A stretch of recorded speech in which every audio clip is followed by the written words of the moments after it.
they never told you this. That the biggest shifts of your life wouldn't feel like explosions or fireworks. They would feel like confusion, silence, and stillness. That the most powerful moments of transformation wouldn't come with fanfare, but with a subtle sense that something just doesn't fit anymore. You wake up, look around at your life, and it feels like you've outgrown the frequency, like the walls are made of old versions of you. Not wrong, just expired. And then, something inside you whispers, it's time to jump. Not physically, not symbolically, quantumly. Most people think quantum jumping is a metaphor, a spiritual way of saying change your mindset, or imagine a better future. But what if it's not a metaphor at all? What if, just like in quantum physics, it's a real, measurable process? A shift of energetic alignment so precise, so immediate, that the change occurs without a bridge. No step-by-step, no staircase. Just relocation of self, like an electron, jumping from one orbit to another, without passing through the space in between. In quantum mechanics, this is called a discontinuous transition. The electron doesn't travel from one energy state to another. It disappears from one place and appears in another instantly, when enough energy is absorbed. That's not poetry, that's physics. And what if you, as a vibrational being entangled with infinite timelines, function the same way? What if every time you felt the urge to let go, break free, or walk away, it wasn't just emotional restlessness? It was your field preparing to jump? But here's the thing. Most people don't listen. They rationalize. They wait. They analyze the cost of change while their soul is already gone. The mind tries to catch up to a decision the heart already made. That's why transformation feels chaotic, because you're fighting a jump that already started, and the only thing delaying it is your attachment to the how. See, quantum jumps don't follow logic. They don't need explanation. They only need coherence, alignment, a decision that vibrates louder than your fear. That's when the field responds. That's when the jump locks in. And you felt it before, haven't you? That moment when a relationship ended, and you felt 10 years lighter. When you quit the job, and the air suddenly tasted different. When you stopped explaining yourself, and the world responded with silence, and then with miracles. Those were jumps, not gradual changes, not linear progressions, leaps. Not in your calendar, but in your signal. And the reason you didn't see immediate proof wasn't because nothing happened. It was because the field was still reorganizing around your new coordinates. Because that's how it works.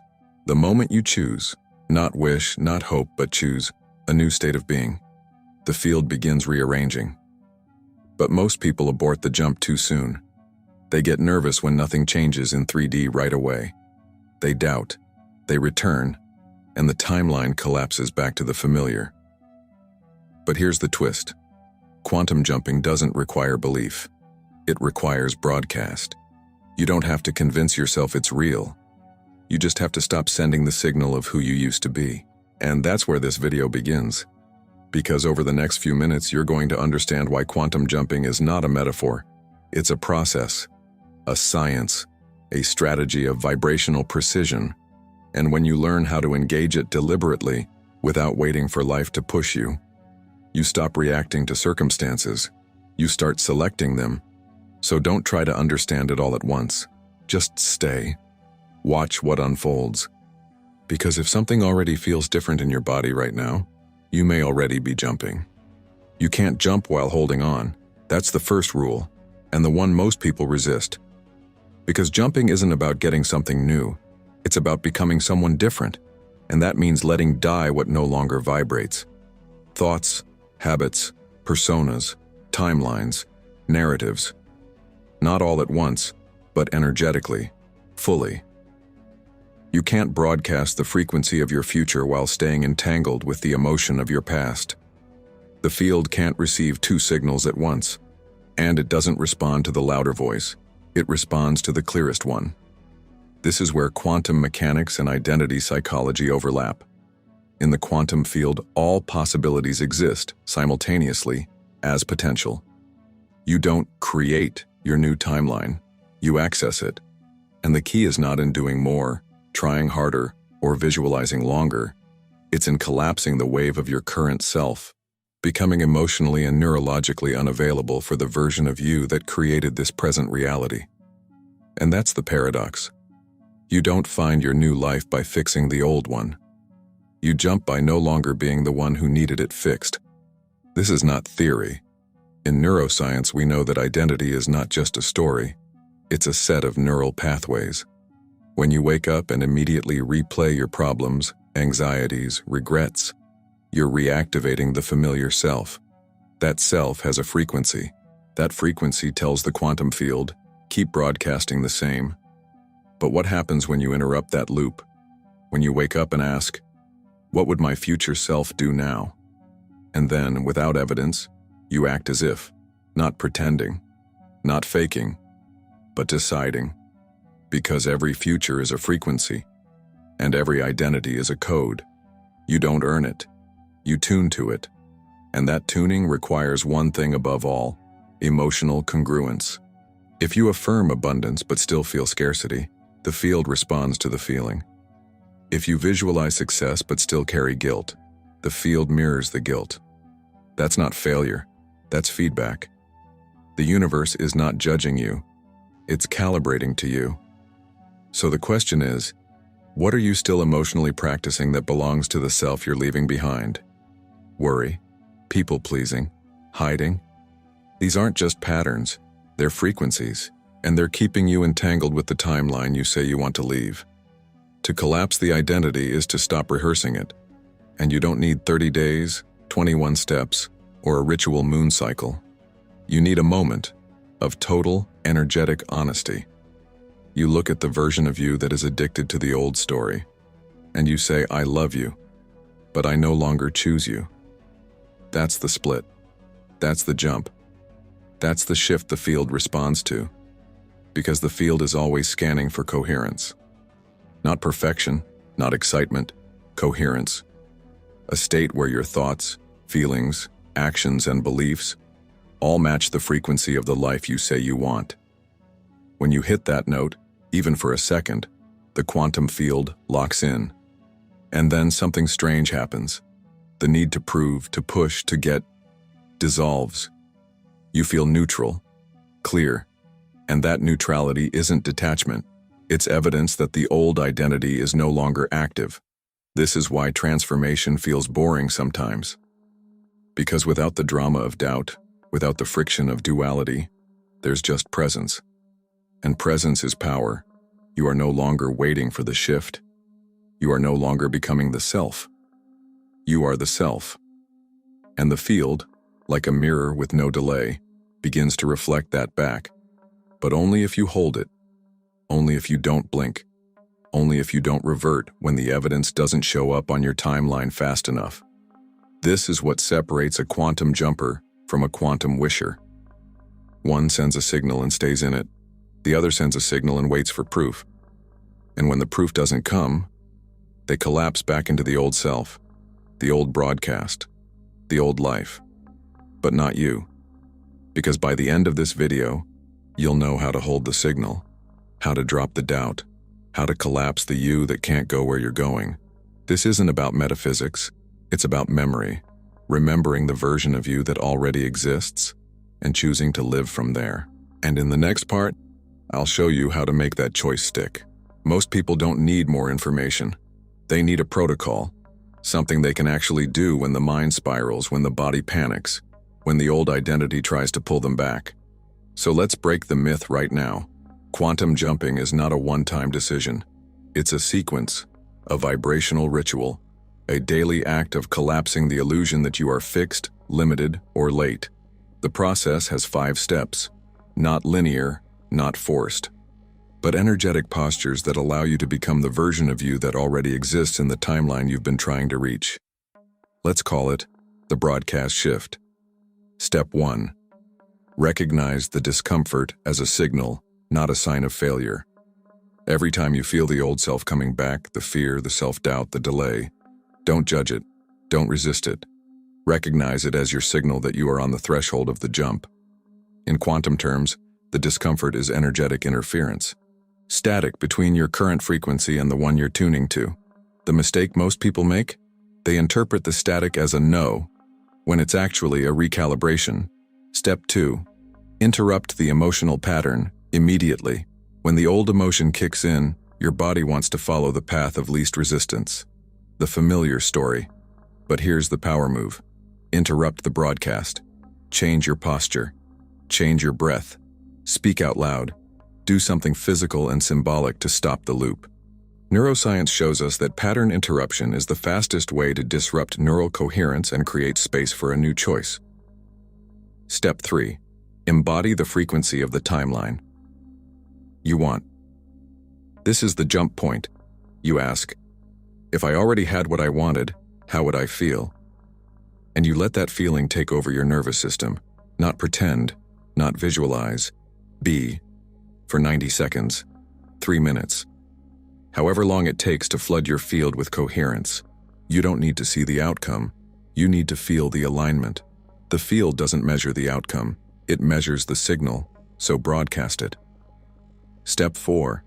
Make one action from the new identity. Quantum jumping doesn't mean sitting in silence waiting for reality to catch up. It means taking action from your new broadcast. Not to get something, but to demonstrate the shift. Maybe it's a message you send, a boundary you hold, a new thought you practice. It doesn't matter how small. What matters is that it's in character with the version of you that's already living in the new frequency. This creates entanglement. The field begins to mirror back proof because your signal just became measurable. Step 5. Detach from the timeline. Stay in the vibration. This is the most misunderstood part. Most people do the ritual, feel good, and then start scanning reality for results. The moment you look for proof, you've stepped out of frequency and back into fear. Real jumping means staying in the vibration even when nothing changes yet, especially then, because that's the ultimate test, and the field is always listening. Let's make this tangible. Try this ritual tomorrow morning. Wake up, sit upright. Before checking your phone, ask, which version of me am I choosing to broadcast today? Then close your eyes, breathe, and feel the answer, not from thought, but from posture, breath, and energy. Maybe the answer is calm, bold, trusting, expansive, free. Whatever the answer, hold that signal for 2 minutes. Then walk into your day as if nothing else exists but that version of you. Speak from it, move from it, react from it, and watch what shifts. Because when your entire being becomes the new signal, reality no longer has the choice to resist. It must obey. Not because you forced it, but because you're no longer matching the old reality's echo. You've stopped being a receiver. You've become a transmitter. And transmitters don't chase proof. They create it by holding the frequency until it materializes. In the next section, we'll explore what gets in the way of this process and why most people collapse the new broadcast without realizing it. More importantly, I'll show you how to anchor the jump. Here's the uncomfortable truth. Most people don't fail to jump because they didn't want it enough. They fail because they didn't understand the mechanics of energetic sabotage. They thought the doubt was harmless. They thought checking for results was normal. They didn't realize that every time they asked, "Is it working?" they were collapsing the broadcast and falling back into the orbit of the old self. Let's break this down. In quantum physics, the observer effect shows us that the act of measuring a particle changes its state. In human transformation, the act of doubting your shift changes its frequency. It's not about being positive all the time. It's about not interrupting the new signal with the old identity's fear. Because here's what happens. You declare a new version of yourself. You feel it. You act from it. The field begins to respond. But then, silence. No proof. No sign. Your old programming kicks in. Maybe I imagined it. Maybe I'm not ready. Maybe I did it wrong. And in that moment, your frequency collapses.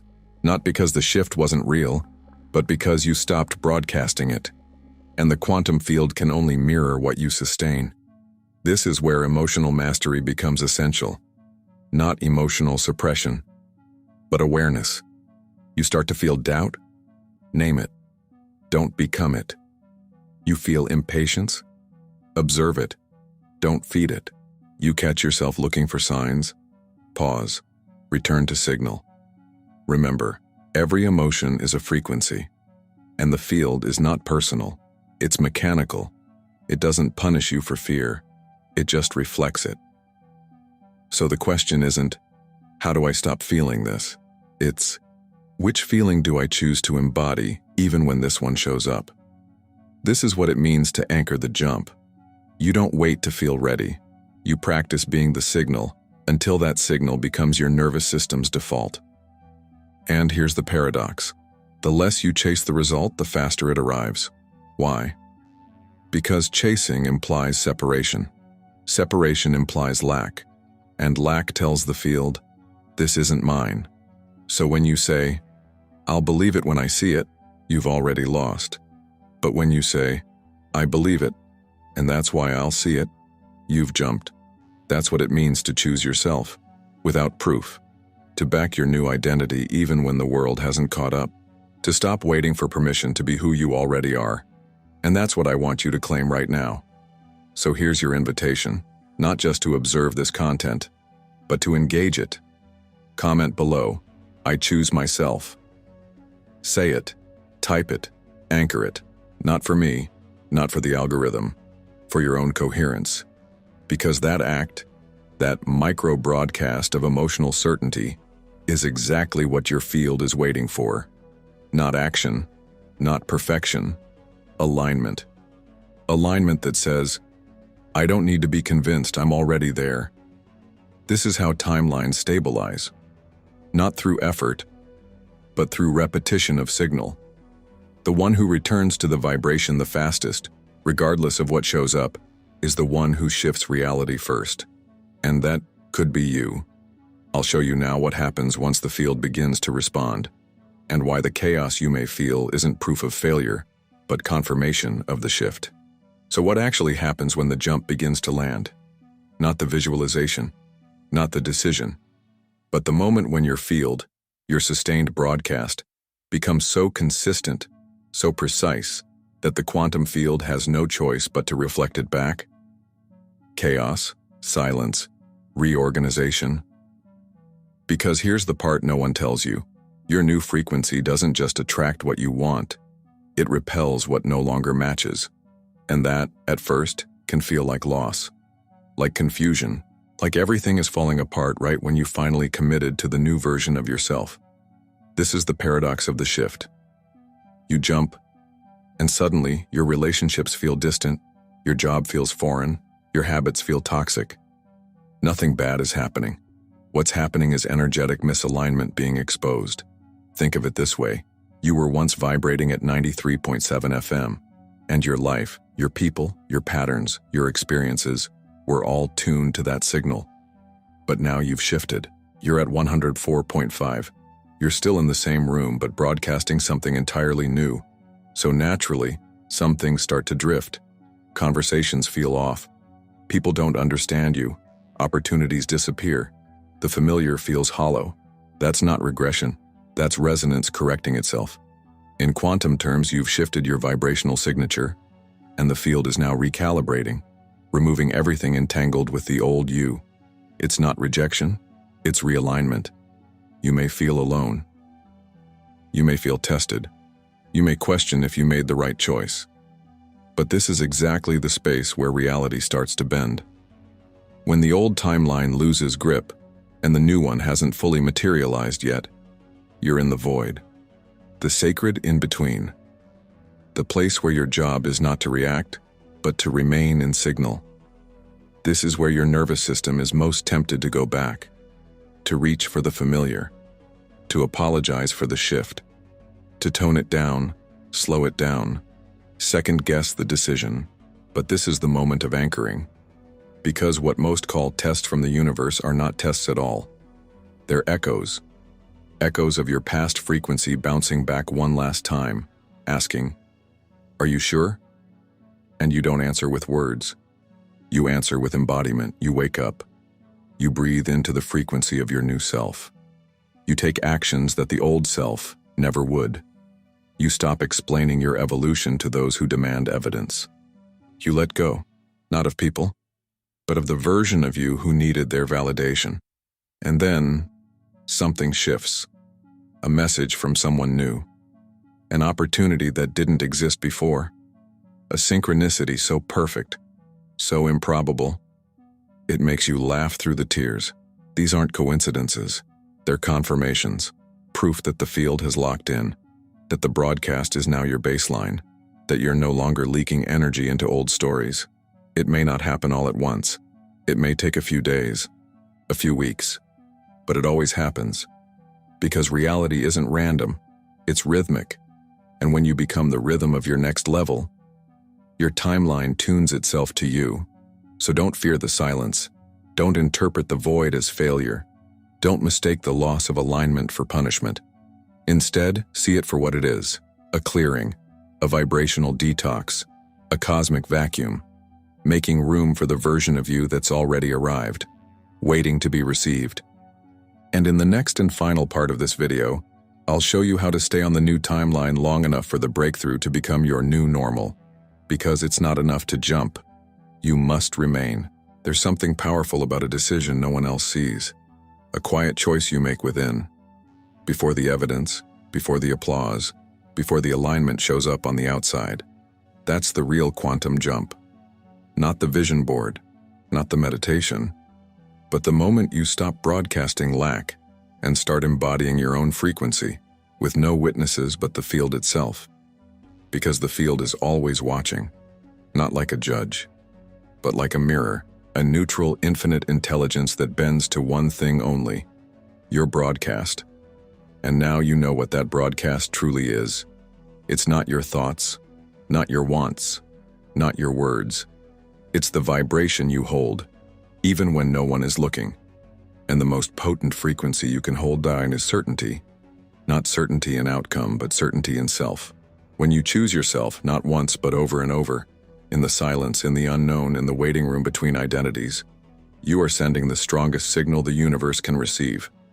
You're saying, "This is who I am, and I don't need proof to be it."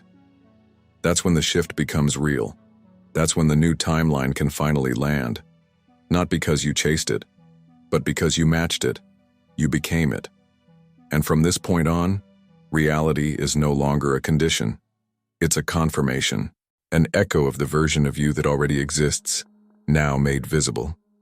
So don't look for results. Look for resonance. Don't ask, "Is it working?" Ask, "Am I broadcasting my future or rehearsing my past?" That one question will collapse illusions, timelines, and old selves in a single breath. Because when you stop seeking the shift and start becoming the shift, everything reorganizes around you. And it won't be dramatic. It won't be loud. It'll be subtle, elegant, inevitable. A new friend who arrives at the exact moment you stop needing one. An idea that shows up when you stop forcing answers. An opportunity that makes no logical sense, but every energetic sense. That's not luck. That's not coincidence. That's the quantum field whispering back. Message received. So if you felt something stir in you during this video, if something clicked, shifted, resonated on a level you can't quite explain, that's your field moving. That's coherence rising. That's your new timeline opening. And here's what I want you to do next. Nothing drastic, nothing big. Just take one small step. From this frequency. Maybe it's writing the version of you you're broadcasting now. Maybe it's deleting the thing that no longer matches. Maybe it's sitting in silence and breathing as your future self for just 60 seconds longer. Whatever it is, let it come from certainty. And if you want to continue receiving content that aligns with this field, that supports your expansion, your coherence, and your quantum evolution, I invite you to stay with us. Not just to subscribe, but to tune in. This isn't just a channel. It's a transmission. And every time you return here, you're not just watching a video. You're reinforcing your frequency. So if this resonates, if you're done waiting for proof, if you're ready to embody the truth you've always felt deep inside, subscribe now. And in this field, you choose yourself, again, and again, and again, until the universe has no choice but to follow.